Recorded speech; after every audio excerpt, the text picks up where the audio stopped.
and welcome back to the next episode of this Healthy Life podcast. I'm very excited for my guest today. I have Rachelle Chapman, and she has such an interesting story that I'm so excited for her to share today. So in 2010, she was pushed into the pool at her bachelorette party, and she sustained a spinal cord injury and became paralyzed.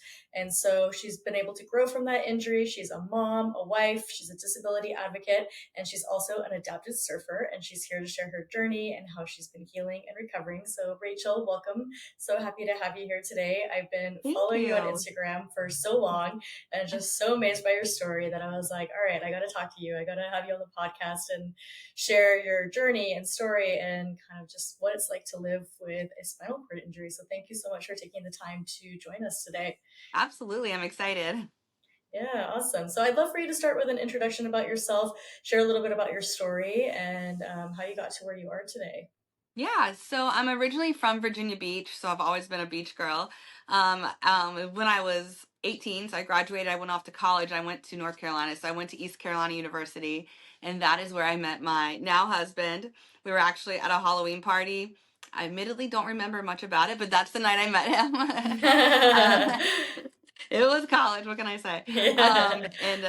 We became best friends. We didn't date at first, and like 8 months into our friendship, we both kind of shifted. And in fact, he asked me to date the first time, and I said, I don't know if I can do that because I had never had a boyfriend in my life.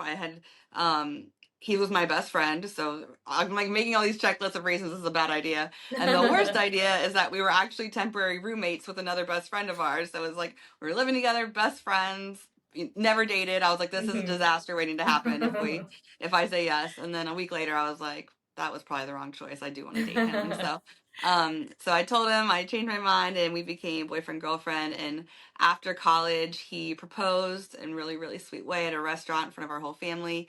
And so obviously we're planning our wedding and it's like a lot of fun. I was doing dress try-ons and hair, like do try-ons basically to figure out what I liked. And so it was May and I was having my bachelorette party. He was just going camping with his dad, so he was camping that night. And we went to Virginia Beach, back where I'm from, and that's where all my friends like went. And we were at a friend's house, and we started there, just kind of like grilling out, having like a burger and stuff like that. And then the limo came. We went out in Virginia Beach and had a total blast. And when we came back, we were just like, "Hey, let's go for a swim." I remember running upstairs and putting on my bathing suit and running downstairs. And I was just standing on the side of the pool, and you can imagine it's like May, so it's not super hot yet. So I was like hesitating because I was like, it's going to be so cold. And it was just a playful gesture, but I was caught off guard. And when I was pushed into the pool, I ended up going forward and going head first into the shallow end. And that's how I ended up getting a spinal cord injury. So basically, I broke my neck in that fall and I instantly couldn't move. I remember absolutely everything. And a lot of people are like, how do you get paralyzed being pushed into a pool? Like, that is the number one question that I get. And the only way I can describe it, because it's like I remember it, but I don't, I couldn't draw a picture of how it happened. But if you're pushed in your upper back and you're going forward, like your reflex is to not belly flop. So my reflex was to, fix that belly flop. It wasn't like a decision I made in the air, like this is what I'm going to do, but it's just reflex to like fix your fall. And so, anyways, that's how I was paralyzed. And I remember like seeing my legs in the pool and like I couldn't feel anything. I couldn't feel like the wetness and the coldness. And I was obviously like, this is not good. And it's like I instantly know this was like possibly permanent. And we go to the hospital, and that's where the doctors told me that it was permanent, and I pretty much had no chance of walking. So that's how the accident happened, and how I got started getting here. Hmm. And then, so are you paralyzed from the waist down, or where does the paralysis start? So that's a good question because this is also a huge misconception because I'm like moving my arms. I'm technically actually a quadriplegic. So I'm a quad because my paralysis actually starts about right here. So I don't have like ab function. It's really hard to like balance on my own. Like if I were to lean forward, I wouldn't be able to just like sit back up without using my arms. I've got really strong biceps, but I don't really have triceps, and I don't have any finger function. So if I was like to talk about my independence, obviously not having finger function is the biggest aspect of making things a little more difficult than they could be. So if I were paralyzed from the waist down, things would be a lot easier. But so my hands really and my lack of triceps are what I battle daily as far as like independence. Hmm. And so, like, kind of like walk us through day to day life. So, what can you do for yourself, and what do you need assistance with, since you don't have that hand function?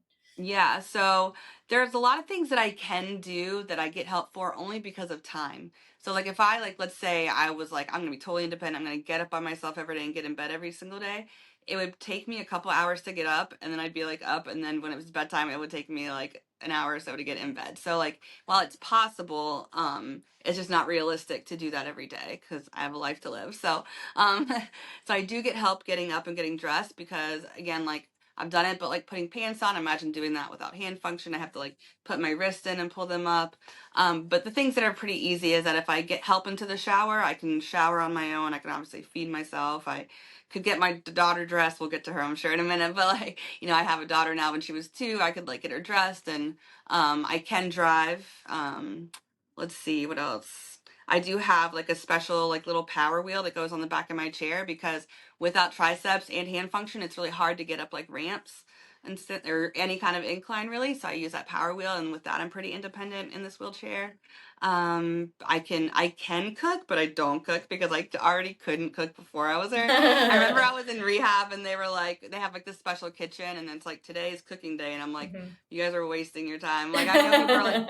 I was like, I know people are relearning things I did before, but I didn't do this before, so this should be So you're like, I fine. don't want to learn it now. Yeah, You're like, we can skip this lesson. exactly. And Yeah, so there's a then, lot that I can do, but yeah, I just get help with a couple things. I can feed the dogs, I can feed my child, and I can do a lot of things that I think if somebody like visualized a quadriplegic, they wouldn't realize they could do all those things. yeah, it's great that you have some level of functioning and you have assistants that can help you kind of get through those day Yeah, to day tasks and not exhaust you too much. So, yeah, and for sure. then, so you're married, so you ended up getting married, which is amazing. I love that your husband stuck around and was Yeah. supportive of you. And so, how did that, that obviously is going to completely change your whole relationship and hmm completely different sort of life to lead after what you guys were kind of planning on. So, can you share a little bit about your relationship and how that evolved and changed and the support you got from your husband? Yeah, so we had been together for 4 years when the accident happened. Yeah. No, 4 years when he proposed. So we had our 5 year anniversary when I was in rehab. So we had been together for a long time. So we were supposed to get married, obviously, a couple weeks after the accident. So we'd been together for so long. Like I said, we had our 5 year anniversary, like in the hospital. And we were just kind of like, everyone knew us as Rachel and Chris. Like in college, it was like never me without him or him without me. Like we are like inseparable. And so when the accident happened, like his own words, like we did a lot of interviews in the very beginning, and he was like, "It's not what am I gonna do; it's what we're gonna do." Like we were both like, "How are we going to figure this out?" And a lot of people asked me if I said to him like, you can leave, like you can. I understand you didn't sign up for this, and they asked me if I asked him that, or told him that, and I didn't because one, I like know his brain, and I know that he would be like super offended if I said that to him. Like I was like doing roles reversed. If he were hurt and he's like, Mhm. "You can go," I'd be like, "What the F are you talking about? No, like why would you say that?" Like so like we just had that relationship where we just like knew we were gonna stick together. And statistically, obviously a lot of relationships end like a lot due to this because obviously the accident changes what you can do, but a lot of people, unfortunately, obviously it's a really difficult injury and people change. Some people get depressed. They may have an injury where it's hard for them to really do anything at all. Where like me and Chris, a big part of our relationship is connecting and doing things together. So I'd like to think we would have stayed together no matter what. But I mean, there's a lot that goes into a relationship, and part of that is spending time together and doing things together and me not being depressed all the time, that helped him along, things like that. And but I obviously was a lot easier not getting depressed because I had that support system, and not everybody has that. But our relationship obviously did change because I'm needing help from him for things that I don't exactly wish that I needed help with. And so there was like a little patch there where I would say it was a little hard. Just because you're like trying to get your footing, literally, like both of us are. I'm trying to figure out my life, and he's figuring out his life, and but we were just really excited about the wedding. Like obviously we had a patch where it wasn't easy, and but we knew we would be together. It just wasn't always like sunshine and flowers, I guess is what I'm saying. Yeah, but the wedding was like amazing, and the only reason we questioned getting married is because the US healthcare system sucks. Like so I don't know if people realize this, but like let's say that I was able to get Medicaid. if I were to get married, they would take that from me because now they're Wow, that's using awful. yeah, so like you're now you have both of your incomes together. You know, even though you have all of these expenses, it doesn't matter. Like if he's making a salary and he's a teacher, like it's not like we're rich, you know what I mean? So it's like even just his teacher salary would disqualify you from Medicaid. But I was also getting some what do you call it, like a disability, like when employment disability, so like if Mhm. you're have a job, yeah. So I was getting that, and then I found out, well, just getting that little bit, which was maybe like $1,400 a month, disqualified me from getting Medicaid and getting that help. So it wouldn't have mattered if we got married, basically. But that's something we had to look into, and honestly, that is a big issue that a lot of people, some people have had to get divorced just to be able to get health care, Yeah, that's which is terrible. yeah, which is awful. And so that is the one thing that was holding us back, just like figuring that out once we realized, well, Mhm. we're screwed anyways. I'm not going to get Medicaid anyway. So Might we as don't well have get to worry married. about that. We want to get married. So, Yeah.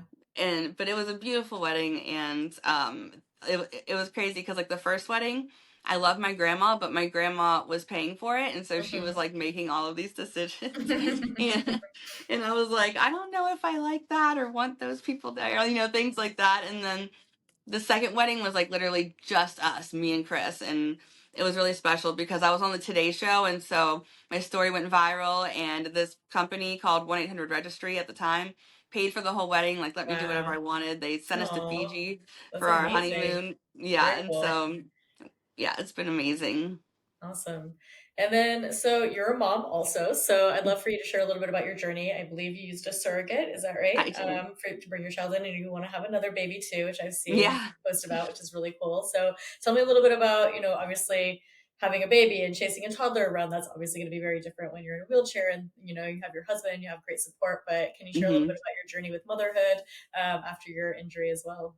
Yeah. So we did surrogacy, and I also want to make sure that like, because there's a big misconception with this too, is that like people who are in a wheelchair or who are paralyzed just can't be pregnant, and they totally can. Like I have friends who are paras and quads who have all been pregnant. But for me, I was on like medicine for my blood pressure. That like every injury is different, so not everybody has the same side effects. But my blood pressure wasn't just like regular low; it was like very low to the point where I had to take medicine to increase my blood pressure. So you can't take that type of medicine when you're pregnant. And then I also can't be passing out with low pressure, pregnant. So it was like a catch 22. There was really no answer for that. Plus, I am on medicine for like nerve pain, and I get some spasms on my legs sometimes. Like all of that just was like, I don't know that I feel safe being pregnant. And so I put it out there like that. I wrote like a blog about wanting a surrogate and like wanting to go that route. And out of nowhere, a friend from college, it was my freshman year of college, I met this girl through Chris, but she was a little older and Chris is a little older. So like when I met her, she only had like 3 months left of school and she graduated. But like this was like 2004 when everybody was friending everyone on Facebook. Like I was the birth of Facebook where it was only college kids. You had to be in college to have Facebook. Uh-huh. And so we were just like friending you. And so like obviously we didn't unfriend each other, but we had lost touch. But when she saw that blog, she reached out and was like, I've been, thinking about being a surrogate. My husband was a sperm donor, and it like put it in my heart that I want to do this. And I saw your story, and I would love to help you. And she wasn't asking for anything financially; she was going to do it completely for free. And because of that offer, is the only reason we were able to do this. Because, as people know, surrogacy is crazy So expensive. expensive, so I mean, take expensive. away what a lot of people are paying their surrogate, even take that away, it's like 20K because you're talking lawyers, the whole IVF medicine and the doctors and all of that. And so without her generous like offer of just doing it for free, we would not have been able to afford it. And a lot of my followers like banded together to even raise the money for us to, because again, like I said, 20K is a lot of money to just like have in your pocket. Like so I was really grateful for that. And so we were able to have her via my friend Laurel, who is what was our surrogate. We still have a relationship with her too, which is really cool. But yeah, it was really great. Like, well, I guess the easiest thing though is that she was an easy baby. Like, so everybody's like having a baby is so hard, you lose all the sleep, and me and Chris are looking at each other like, what are people talking about? This is like, oh, this is a breeze. We're waking up like twice a night, and that's it. Aw, And like, that's good. At um, least at least you had an easy kid after everything you've been through, and yeah, it exactly. wasn't an extra stress to kind of wear you Yeah. out. So what we did was he would get her, and then he would literally go back to bed and just sleep while I held her and fed her. And then when she was done and like fell asleep, I would just give her back. So he didn't have to like stay awake for the feeding or anything. So that's just kind of how we like teamworked there. And also my mom does live with us, so she was a big help and still does. She's a huge help. She's like my hero. Kaylee, even as a toddler, it's like they told me this that babies, like kids of people with disabilities, like adapt to them. And like when they say that, it's crazy how they do. Like she learned to climb up on me Mm. because like even though I could hold her, like I said, I don't have abs, and so like Yeah, you leaning can't lift over, her. yeah, and then sitting back up was not something I could do. Hmm. So that was the most frustrating part because if she was like crawling or something, I can't like lean down Scoop and her get up. her. Yeah. Yeah, and so the more independent she got, the more independent I got. So like the second she was even able to pull herself up, to stand with my wheel, then like from that, like I can more, get her here. I was able to like when she was standing, I could easily put my hand in like a t-shirt and like slip it over her head. Um, so all of this, I mean, obviously feeding her wasn't difficult. So all those things I was able to do myself. I will say diapers were hard. I think if I have another baby, it'll be a lot easier because I was actually a lot weaker at the time. It was I would say I'm much more independent and stronger now. But it was hard, and like so we practiced, and I would literally have to put it on. I had to do the tabs with my teeth. So Mm. like that's how I would do it. I would slip it under her, but then you Hmm. have like a wiggly baby, and then that, you know what I mean? They're So like it's like squirming all of that. everywhere. Yeah, exactly. So I was like, maybe the diapers aren't my thing. And so that was the one thing I didn't really do. But I think this time around, if I do have another, that I could. But she's the coolest kid. She could always climb up on me. She never ran from me. That was another thing. If we were out in public, I didn't even teach her to do this, but she would put her hand on my thigh. And that's how we would like walk from the car to the building. And so I can't imagine a kid who's like, throwing a tantrum in the middle of Target because there's not much I could do to like snatch them up. But she didn't do that. So I was just lucky, and You she's got the the coolest perfect kid. kid. Yeah, she's the coolest, sweetest, most empathetic, Mm. almost too empathetic, like at a fault. Like she'll put herself like last, all the time. And so I tell her like sometimes you can be like go be number one. Sometimes it's okay to be about you. Like she's a really sweet kid. And like I literally don't know what I would do if I wasn't a mom because it's like my favorite thing in the world. Like people say like don't define yourself as being a mom, but I was like I kind of do. Like Hmm. and that's just my Hmm. thing, and I love it so much, and I love her. Yeah, and I mean, it's so great that you were able to kind of, that was obviously like a goal of yours when you were getting married and kind of starting your new life with your husband. So it's great that you were still able to achieve that and having such a good positive experience. I'm sure it's very healing for you to have that as well. Yeah, and I forgot to say that when I was on the side of the pool, like the night the accident happened, I like looked at the EMT and I said, "Can I still have kids?" Like that night, I was like, like just sitting there, I was like, "Well, wait a minute," because obviously I don't know, I'm not educated either, just like most people aren't who don't know somebody in a wheelchair. So I was like, and she said yes, and so like my hope was like, oh, thank God, and like because technically, like I said, it's possible. So she wasn't like lying to me. I was just on some Hmm. medication that I couldn't do it, That but in making that that safe. moment, it gave me a lot of hope. So Mm-hmm. yeah. Mm-hmm. That's great. So I want to go back to the night of the accident a little bit. So it was a bachelorette party. So obviously you're there with close friends, people that you know and trust. So what is your relationship like with the person that pushed you? Like, Yeah. do you still have a relationship with her? Were you able to forgive her? Kind of share a little bit about what happened with that story. Yeah. So the night of the accident, like I instantly was not angry with her. I was worried for her because she was like trembling. And I kept saying, "It's okay, it's okay, it's okay. Like this might be like totally temporary. It might be shock." Like I was like literally trying to calm her down. When we got to the hospital, my family, everyone was trying to calm her down. So I think my mom hugged her. Like my mom knew it was her, and gave her a big hug. And because I mean, every time I go to talk to a school or even like grown-ups, I'm like, how many people have pushed somebody in a pool? Everybody raises their hand. We're not all villains. It was just an accident. And like had I not gotten hurt, I probably would have gotten out and done the exact same thing to her, and pushed her in. So I'm not saying it's smart, but I'm just saying it's like a playful thing that a lot of people have done. Yeah. And so for that, I like completely forgave her. And like, so when I got out of the hospital, she visited a lot, like when I was in the hospital. And afterwards, it was just like we were on the phone like every single day. And I felt like it was my job to keep her like going and keep her sane. And so it was like I literally put myself last and put her first. And even if it was like I have to be on the phone with her 3 hours to reassure her and tell her I'm not in pain, even though I probably was in pain, and tell her that I'm good, even though I probably wasn't good. Like I did that for a really, really long time. And then, like, I would say, like, a couple years in, I had a slump. It was because, like, the media stopped, the wedding was over. I wasn't a mom yet. Now I'm like, what the hell do I do now? Like, I was just kind of like in this little, like, moment where I felt I needed support. And so her and this other girl were my best friends. It was like the three of us all the time. And so, like, a couple years in, when I started getting in that slump, they started to, like, distance themselves from me and kind of just like cling to each other, and they would go out and party and like drink and just leave me out of stuff, like say they're busy but they could have had me there, like they were just like purposely like doing things like that. And I was trying really, really hard to like overlook that because I didn't want to like end a friendship, especially with two of them. They're like my childhood friends.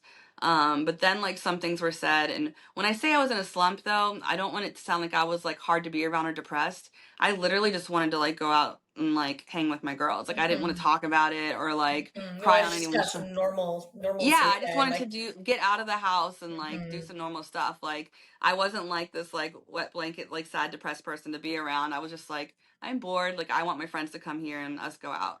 That was really it. Um and she was all about hanging out, and so was the other girl, but only if I came to them. And you imagine like how difficult that is, because I'm relying on my mom at the time. I couldn't drive at the time. So everything I do, she has to like kind of be there for. And so it was a lot on her.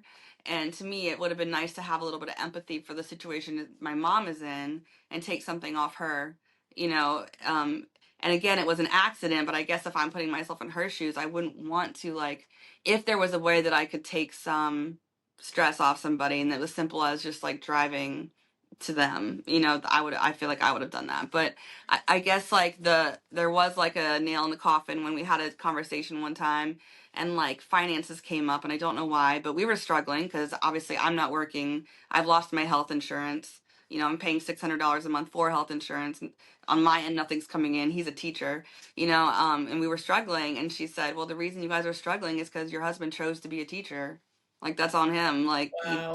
yeah, like he picked a job that doesn't pay well. That's his fault, And it was just like in my brain, I'm just like, do you not realize like that it's like half the income because I'm not working, and like, it was just like so like I don't know. So I couldn't continue being friends with somebody who would say something like that and put it on me, and it sucks because it wasn't the accident, because that's an accident. It was the behavior after, which to me is a choice. And the only thing that I can say is maybe she needed to make me the villain, and that was her way of ending things, and having it be my fault, not her fault. Mm-hmm. Or Like she I felt really so don't much know. guilt that it reminded her of it all the time or something. It Yeah. had to be something else that was triggering her, not necessarily you. Yeah. It was something she was Yeah, dealing with. it's just hard to like put into words though, because if like she had like drifted away, I would have like totally got that. But to say things to me like this is your fault, this is this, you know what I mean? Like putting things on me.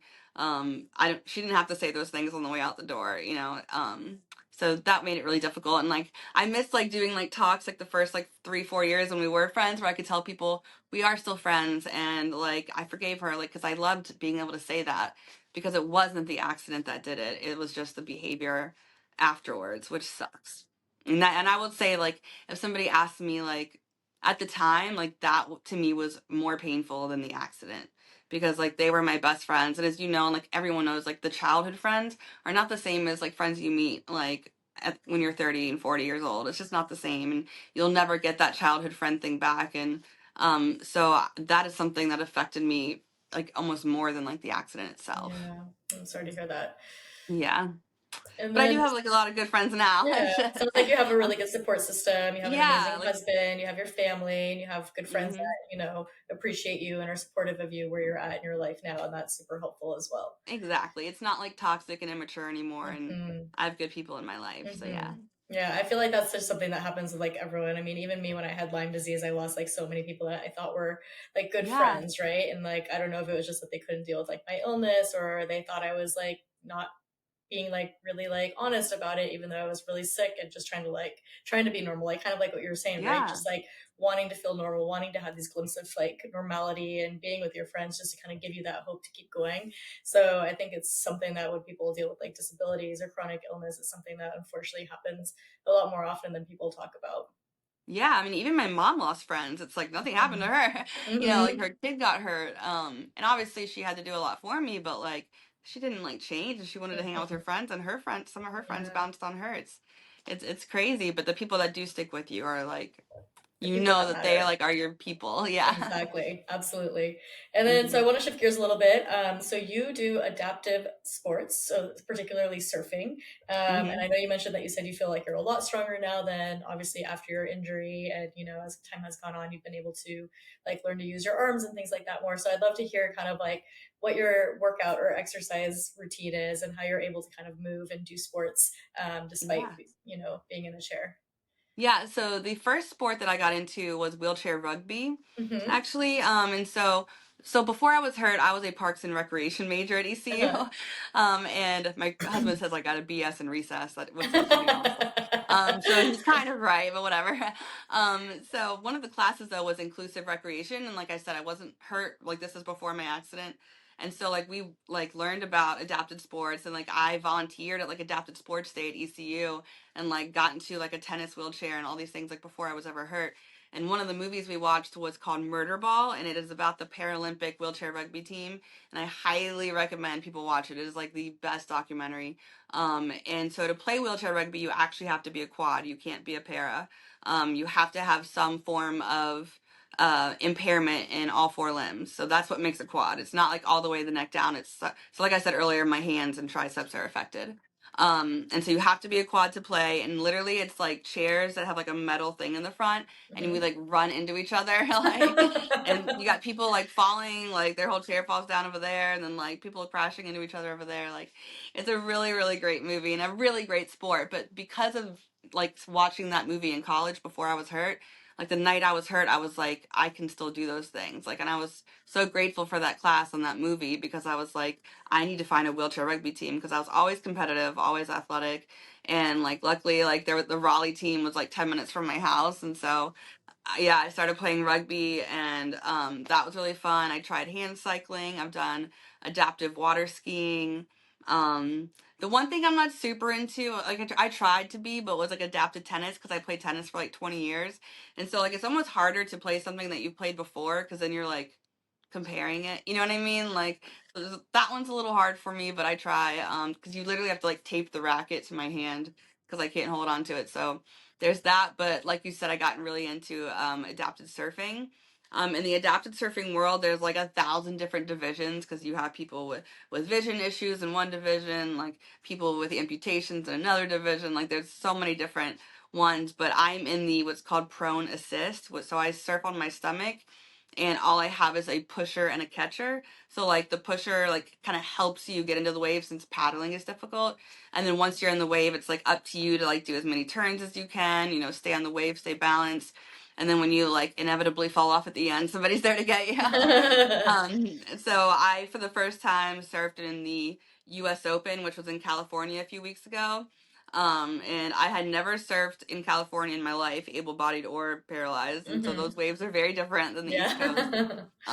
And I was surfing on a board I'd never been on because they wouldn't let me fly with my board. So it was a lot going against me, but I did catch some good waves, and it was really mostly the experience because it's so cool to be around other people. It's like you have like a whole beach full of wheelchairs and people cheering each other on and like catching some really awesome waves, and it's like it's really it's like good physically, but like mentally it was always like it's why I never got depressed because like as soon as I got into rugby I like went 13 weeks after I was hurt. So it was like the week after I got out of the hospital. I was still wearing a neck brace when I met them. Like I literally hadn't even gotten the neck brace off.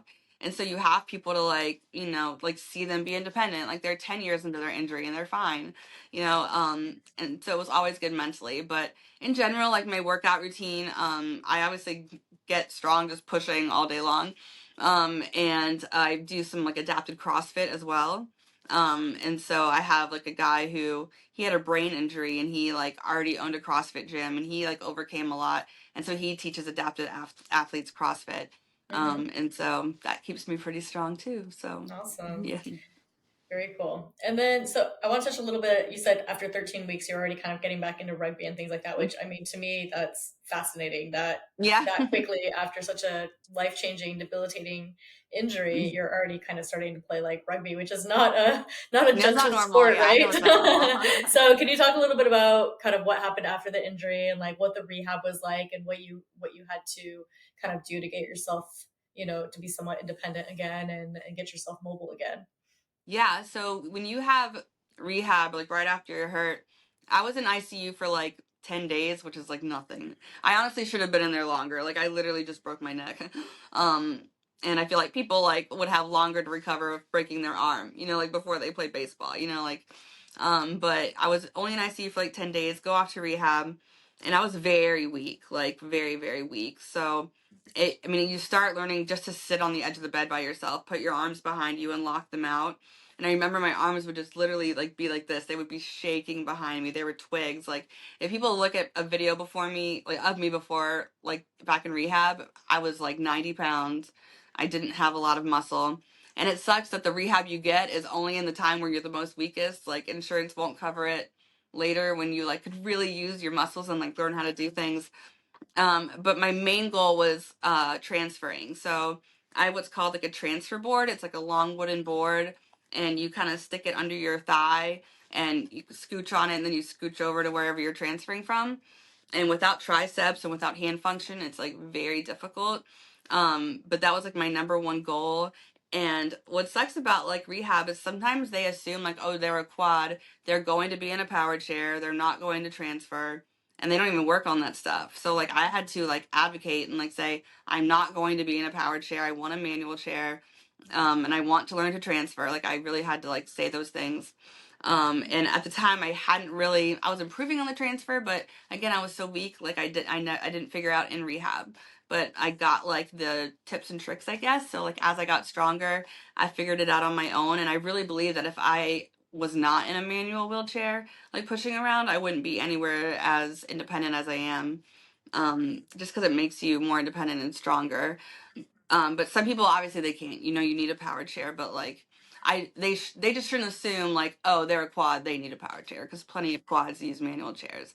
But I mean, I had to learn how to brush my teeth again, how to comb my hair again. Chris was like putting eyeliner on me like at the beginning, like he was like doing my makeup. I was like, fix me, like I can't do it. Oh. Yeah, he was super sweet. Hmm. But I had to learn to do all those things. Sitting back up was like the most difficult, like leaning forward, because triceps are like pushing, so if I like lean forward and push up, like I couldn't really do that when I left rehab. And that's simple as like I need to pick something up off the ground, so yeah, you learn a lot of things in rehab, but really your recovery happens more at home because you're getting stronger. 6 months to a year after you're hurt, things are starting to kind of like heal more. And that's when I got like the most independent, I would say. Hmm. Hmm. Mm. And then as far as like treatments go, I mean, obviously there's not a cure or treatment that really works for spinal injuries at this Yeah. moment. But do you think, I mean, I'm sure you're kind of like keeping pulse on things. Like, do you think in the future we're going to have things that help people that have spinal cord injuries to be able to get some mobility back? Or is it just something that's so difficult that you just have to more learn to kind of adapt to your new body? Yeah, so I think like both. Like so in the spinal cord injury world, there's like kind of a fight between like cure and care. So the care people get mad at the cure people for not focusing on, hey, we are paralyzed right now and we need better care. And the cure people are like, why are you so satisfied with just being in a wheelchair and not focusing on a cure? So you kind of like have, but like it can be both. So like I'm like in the middle. Like I live my life and I know that if this is forever, I'm gonna be as positive as I can be, and advocate for the best care and support and whatever, but also advocate for a cure because it's not the funnest injury. Like, and it doesn't, I don't need to be like, hey guys, this is like, I think a lot of people, they see the wheelchair and they want you to hear like the inspiring side of it all the time. And so like, you're supposed to be like happy about it. And like, that just the reality is like, if I could change it, I would. And I think a lot of people, they're just like, oh, no regrets. Like, I wouldn't change anything, but in reality, like I would. Like I can think of a lot of things that I would be able to do with my daughter and be able to do with myself and do with Chris if things were different. The only reason I wouldn't change it is because I got that specific kid because of my injuries, and I like her. Mhm. Mhm. But other than that, like, I'm all about a cure. I think that the most advancements have come in the last year or two with what's called a spinal stimulator. I don't know if people have seen it, but they literally like implant this like stimulator thing into the lower spinal cord, and there's been um, a lot of advancements. Like I know people like who have been in like the studies who have gotten some function back. And I think a lot of people also think that the cure means I'm just gonna like walk again and be normal. And I do not think that will ever happen. Like at this point, like I've been hurt for so long, like your muscle mass and your bones are brittle, like a lot of things change. But I mean, we talked about hand function. If I could just Get more grip mobility in again, your arms again yeah, or if I something. could Yeah. feel my bladder again, if things like that would just be like the whole different world.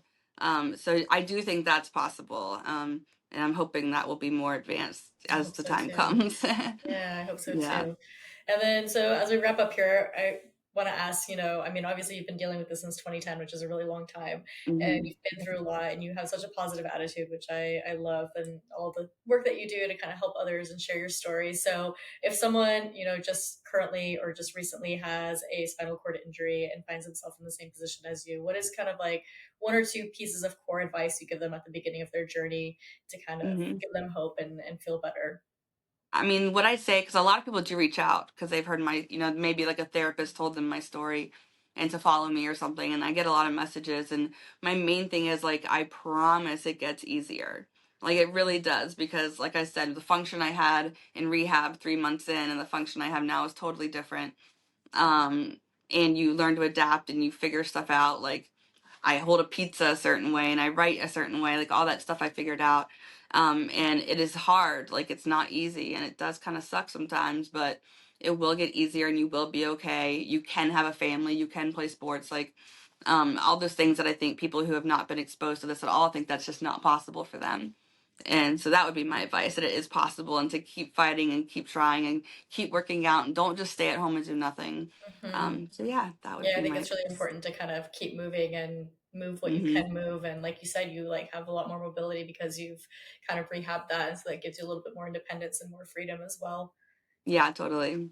Awesome. Well, thank you, Rachel, so much. You have such an amazing, inspiring story, and I'm so glad that you have such a positive outlook on it. And I wish you the best. I hope that one day that there's a cure and that you get Me too. a lot more mobility back. So I'll definitely be keeping up and following your story. If people want to find you online, what's the best way to find you? So Instagram, it's at Rachel's Wheels. My name is spelled weird, so it's RACHELLES_wheels, and it's the same on TikTok. And if you type in Rachel Chapman to Facebook, I have a little blue check mark next to my name, and I post on there too. So, Awesome. and And I'm on we'll YouTube. I just started that, so yeah, Awesome. We'll link to all of it in the show notes too, so people can follow you and follow along. awesome. All right, well, Awesome. thank you. Yeah, thank you so much.